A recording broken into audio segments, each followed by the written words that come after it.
दूसरी बड़ी खबर, एनआईए ने आज भी जम्मू कश्मीर के 2 मकामात पर छापे मारे। टीआरएफ केस के ज़िम्न में छापेमारी की गई। कौमी जांच एजेंसी ने इस केस में यूटी के 16 मकामात पर मंगल को कार्रवाई अंजाम दी थी।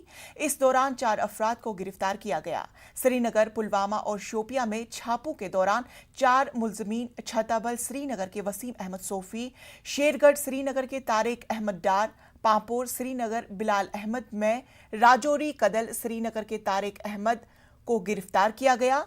जम्मू कश्मीर में तशद्दुद और इंतहा पसंद सरगर्मियों की साजिश के इल्जाम में ये गिरफ्तारियां अमल में लाई गई है। इब्तिदाई जांच में ये पता चला कि गिरफ्तार मुलजमीन मुख्तलिफ मिलिटेंट तंजीमों के मुआविन की हैसियत से काम कर रहे थे। दस्तावेजात, इलेक्ट्रॉनिक आलात, मुश्तबा माली लेन देन के रिकॉर्ड्स को जब्त किया गया है।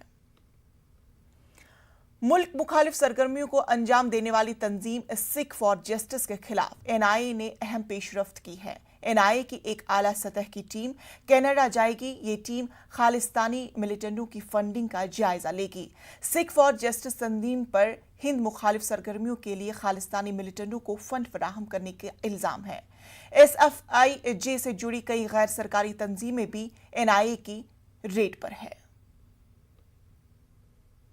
लखीमपुर सान्हा पर राहुल गांधी